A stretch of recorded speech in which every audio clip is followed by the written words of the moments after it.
I want to talk about the free agencies. And in order for me to talk about the free agents and the pickups by WWE and AEW, it's going to acquire me to talk about AEW. Now, am I all that knowledgeable about AEW? Not from a weekly show dialect.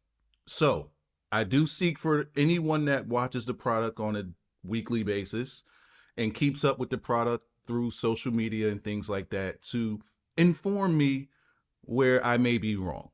Over the past week, I've been seeing a lot about WWE dropping the ball on the free agents that they picked up, namely CM Punk, Jade, Andrade. Those are the ones that they picked up. I'm going to throw Cody in there because he came from AEW. These are four different people that had stints in AEW and came over to WWE or came back over to WWE. I am also going to be talking about Sasha, Okada, Mercedes Moné, Okada, Osprey, Paige, Daniel Bryan, or Bryan Danielson, I'm sorry, Adam Cole, Edge, Jay White, and I already said CM Punk. A lot of the chatter that's going on in social media is how WWE dropped the ball with someone like Jade. And to that, I believe that I already said it either on Twitter or I may have said it in a video. I did say it in a video where I don't believe that WWE has dropped the ball on Jade. I feel like what they're doing with Jade is the very optimal way to make someone become a star. When she came over from AEW, the word was, okay, this woman is extremely green and not ready to be put on a main stage. I believe that she also said that once she got to WWE and started training, she realized just how unprepared she really was. Now, granted, she came into AEW with probably no wrestling training at all. She was just plucked off of Instagram, if I remember correctly. Because, look at the woman. Sheesh, that woman is in shape. So I don't blame AEW for plucking her, but I also don't believe that they have their own training system. Sure, some of the wrestlers that are there have their schools, but I don't think that they have a training system in AEW. Not to my knowledge, you guys can enlighten me on that one. So WWE had to build her from the ground up, and I believe she was very, very raw in AEW. And that's actually a good thing for her to come over from AEW and to have seen some success there so that she had a taste of it. But she was so low down in her training that they're able to shed off the little bit of bad nuances she might have and build her up the way that they see fit. I hope that makes sense in what I'm saying. It's just like if you were a boxer and you came in with years of experience and bad training. So you have bad fundamentals and you come into a new gym or you get a new coach and they have to train you, but they have to strip you down of all that you already know so that they can teach you a better way to do things. Sometimes it's just like that. You might not have the fundamentals or your fundamentals may be wrong. You hurt yourself. The other thing that they've done with Jade, which helps, is they put her on TV just in appearances so that you know she's there. They presented her as a star, so you know she's going to be a star. And then you take her away. You take her away. You let people know we got somebody that we're working on, but we're going to take her away and we're going to build her up. Now, you put her into the Royal Rumble because everybody's clamoring for her. It's the Royal Rumble, of course, and it doesn't hurt getting eliminated.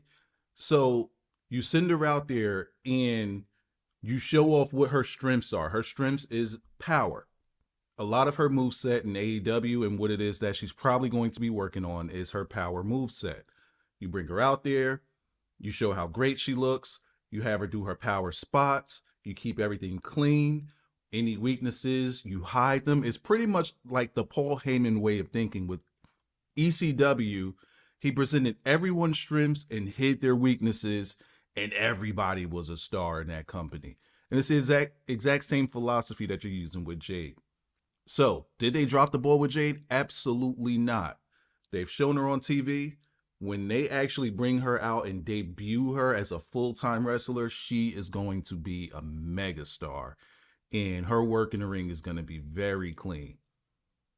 You want to say people need to have patience. In this case, they do. But social media is tough.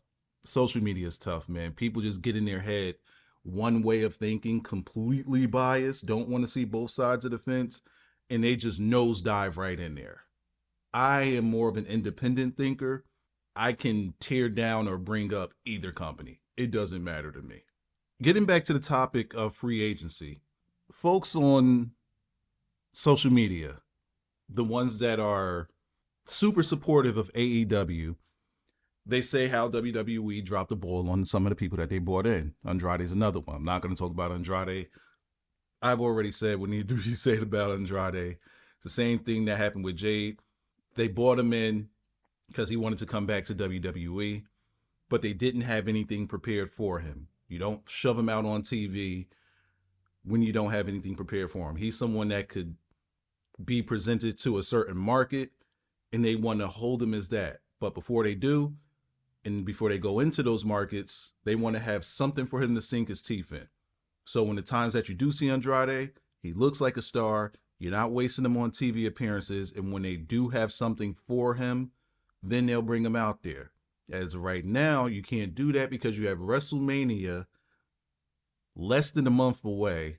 You don't want to start putting him into substantial storylines if you're not going to use him, because it's like, what are you building? So right now, you implement him, you plant some seeds, you get him out there visually without having him having to wrestle every week in meaningless matches.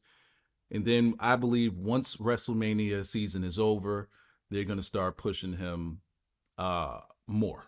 Not going to say to the moon, but you should be seeing more Andrade after WrestleMania season. But let's talk about where AEW may have dropped the ball, because they don't like to talk about where they dropped the ball. Edge, I mean, come on. Edge looked crazy out there. Jay White, now I know that they did some sort of turn or something on their last pay-per-view. I didn't watch it, but I know that they did some sort of turn with the with the Bullet Club, whatever they're calling themselves now. But just before this, what they did to Jay White was absolutely criminal. In Japan, that dude was presented as a star. He was presented as a threat, a very legit threat to Okada since Omega left. And they put him at the top. And at the top is where he thrived. He could cut a good promo. He was very believable. He had the attitude to go along with it. I believe Jay White was a star, and they came in and just put him into a clown act on a show that nobody watches. Makes him completely undesirable. Now, they gave him a match with MJF. He stole the title. But, I mean, was it really something for you to be hyped about? Just that part. Just that part with the MJF build. Was it hype, or... Again, I know about it. I didn't watch it, but I know about it. I keep up with a lot of wrestling in my time away from not watching it. I kept up with a lot of wrestling just by listening to podcasters, wrestling shows, and checking out highlights. But to me, it didn't sound like it was anything substantial. You knew he was going to lose to MJF. Why put him in that position to begin with? Again, it's just like the Andrade thing. Someone comes in like that, and you just automatically put them in a losing situation.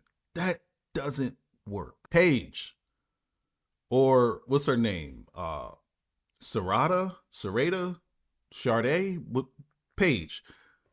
Again, they gave her a title because, she was in her home stadium and her family was there. But other than that, they've done absolutely nothing with Paige. She was someone that was supposed to come in and do what they are thinking Sasha's doing today, which is we're going to take the women to the next level. And she had been off of TV as a wrestling worker for years. And she finally comes in. She's finally able to work. And nothing. And more dropping of the ball news. Bryan Danielson and Adam Cole. My God. Again, this is one of them situations where I say the talent can be talented, but that doesn't make them a star. I'm going to start with Adam Cole. Adam Cole Very talented. Adam Cole can be a star. Can he be a megastar? That I don't. Maybe, depending. And I'm going to get there. Oh my God, this video is going on for a really long time. I'm going to have to hurry up and zoom through this. This is going to be a long one. I'm sorry. We're probably going to hit a half hour on this one. The way that Adam Cole was presented in NXT, along with the Undisputed Era, again, rock stars. They were presented like rock stars. Adam Cole literally killed Karrion Kross's career just by saying, ring the bell. When the company was delayed by travels over from the Saudis and they needed guys to fill in the show on SmackDown, they called up some of the guys from NXT and the guys that were already there in America, and Adam Cole was the star on SmackDown. Then they had the NXT, SmackDown, and Raw joint show on, I believe it was Survivor Series. And again, Adam Cole shined. Against your brightest stars, Adam Cole shined, and he showed that he had it. In AEW, what the hell? How do we not capitalize on that? How do they not capitalize on that? This guy, he should have been one to bring them to the next level. Instead, they just made him a joke. They made him a joke until his wheels fell off. And that's unfortunate. I hate that for him, that his wheels fell off. But oh my God. Can he do it? Sure, he can do it. He can pull off the character. But that's not what's going to bring your company to the next level. Adam Cole was completely ruined. Same thing with Bryan Danielson. You're putting him in all of these dream matches. Quite honestly, this is what I would do. If I had Bryan Danielson on my show and I'm AEW, I'm putting the title on him. He's somebody, what they're doing with what they're about to do with Okada, after 3 weeks, they're about to put one of the titles on him. If I'm AEW, I'm putting my top title on Danielson damn near immediately. And I'm going to try to appeal to all of the different outlets that are out there. Whatever his chin is, I'm going to get it over. I'm going to make sure that that guy is a star. He can do it as a heel. He can do it as a babyface. He's the one. I would have Bryan Danielson be the bar. If you want to get to the top level, you got to go through me. And they're already doing it, but it's all in meaningless dream matches. It's pointless. None of these matches mean anything in the grand scheme of things. You're having dream matches that the hardcore audience want to see, but how are you attracting in casual fans, casual viewers? What storyline are you putting him in that can go on the internet and go viral, that's going to have people say, hold up, what's this? What's this that's going on here, right? And I can give you an example of that. When he was Daniel Bryan and going against the Authority, that was a whole storyline within himself. What did they do? They pushed that storyline to social media. They pushed that storyline to SportsCenter and TV. They got his yes chant was already over. It was brewing for years. His yes chant was over. The crowd is doing it. Then you leak it to the outside. The outside is doing it. They're doing it on social media. They're doing it at basketball games. They're doing it at football games. They're doing it everywhere. And with that, a star was born, and everybody knew who Daniel Bryan was. It's not that hard to capitalize on things like this. But if we just have our focus on, hey, let's put together a dream match, what are we doing here? Why are we not trying to? I think I'm convinced. I'm convinced that the fans of AEW only want AEW to appeal to them. They don't want AEW to appeal to the rest of the world. They don't want AEW to appeal to the masses. They don't want AEW to appeal to casual fans. Why? Because casual fans, they're just going to watch for this and they ain't going to never come back. Stupid. Casual fans is how you're going to stay over the million rating.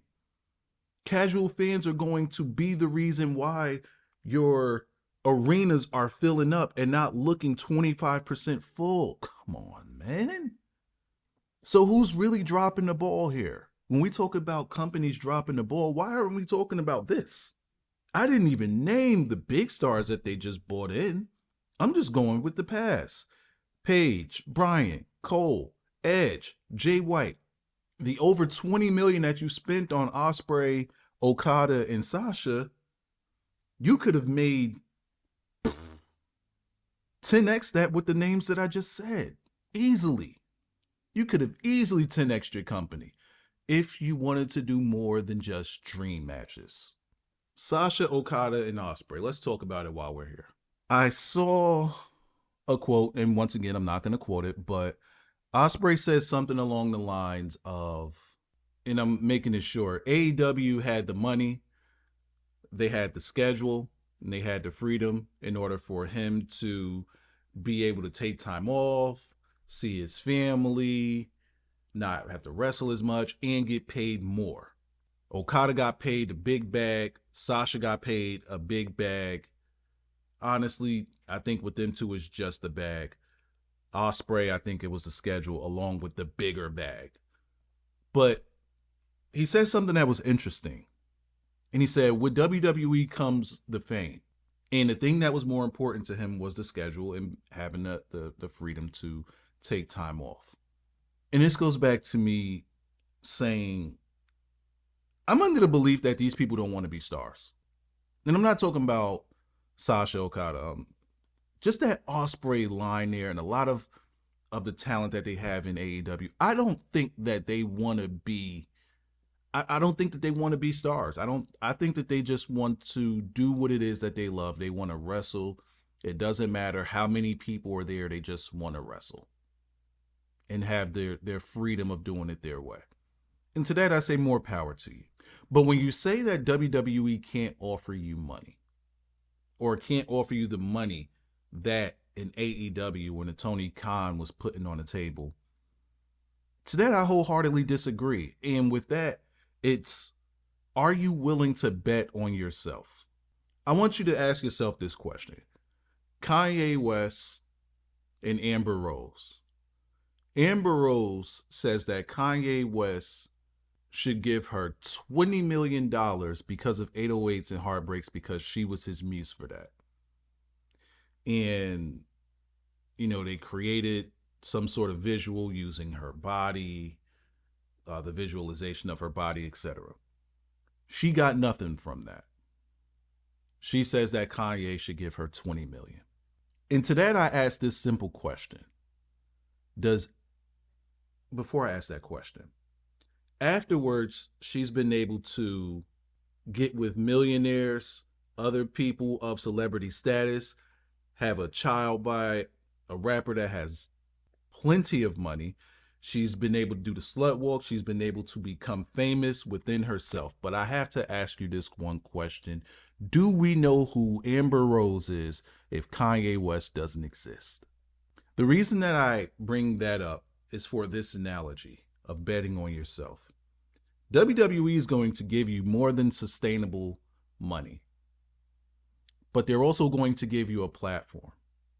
They're also going to put you in front of 10x the amount of people that you've ever seen in your life or been able to reach in your life. Even to AEW. They're going to 10x your platform. With that, let's say that Tony Khan is offering you $1 million a year.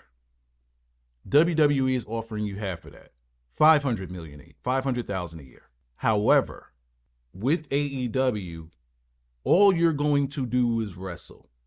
You're not making any appearances anywhere. You're not in any commercials, no sponsorships, nothing. You're just wrestling. You're on AEW, and that's where it ends. However, with WWE, you can be on SportsCenter. You can be in TV shows. You're going to have the platform. You're going to do the Make-A-Wish and the et cetera, et cetera. You are going to get your name out there. And you're going to far exceed the other 500,000. Right? When did we become so lazy that we just take a bag and don't want to do the work. Whereas you can bet on yourself, you'll still get a very sustainable bag, but you can eclipse the money that Tony Khan offered you up front, the guaranteed money. You can eclipse that and make even more if you put in the work and have an outside way of thinking. Am I off? Am I bugging? Am I doing this wrong? Am I saying this wrong? Let's take your biggest star in AEW history, who I still believe is Jericho. And in AEW, he helped bring up the ratings for AEW from the very start, right? He got his champagne over. People's buying the champagne. His cruise was already over, but he got it more over. More people started going to his cruise. And that bought him money, right? However, everything that Jericho did was self-sustaining, which is what it's supposed to be. It didn't help the company, it helped him. It's self-sustaining. It got him more money, right? But that's just for him. That's just whatever amount of money he got from that. Now let's take one of the bigger stars in WWE history. Let's look at it, John Cena. Now, we can say that John Cena was a huge merch seller, which he was. We can say that he did the most Make-A-Wishes in history, which he did. We can say that John Cena became a very big movie star, which he has. TV star, which he has. Doing award shows, which he is. Who do you think is worth more money? Let's just pick any period of John Cena in WWE and Jericho's time at the top in AEW. Let's give Jericho a 2-year span and John Cena a 2-year span.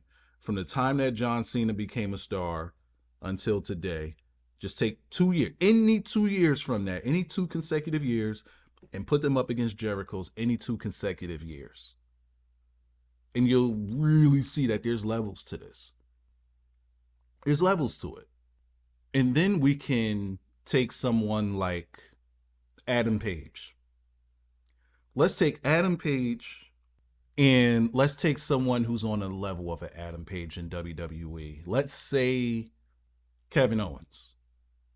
I think that that's substantial. I think that the level that Adam Page is to AEW is the same level that Kevin Owens is to WWE.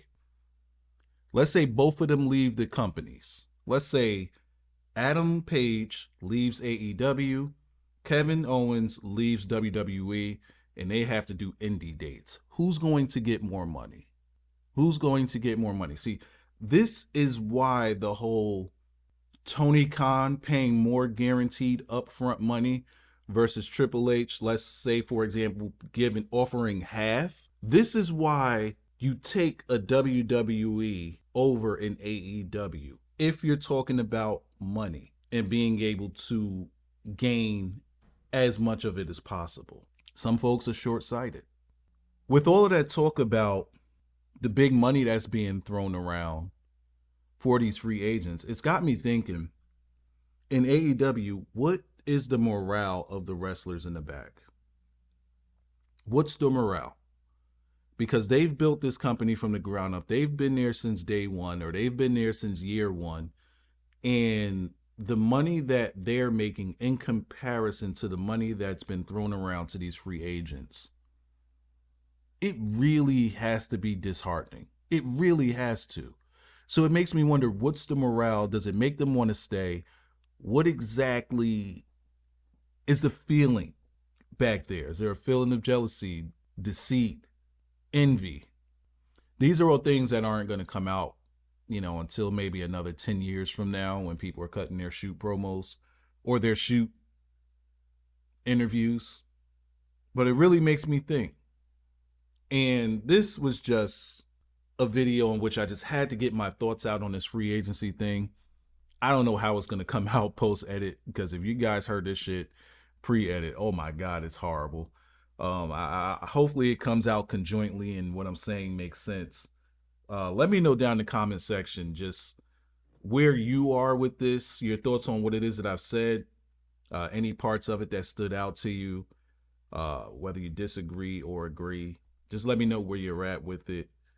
And thank you guys for your engagement and feedback and support on the videos that I've been putting out. I am thoroughly surprised and happy to be back doing content. I'm really, really surprised at the engagement that I'm getting. But make sure you run me my likes, and I will see you in the next video.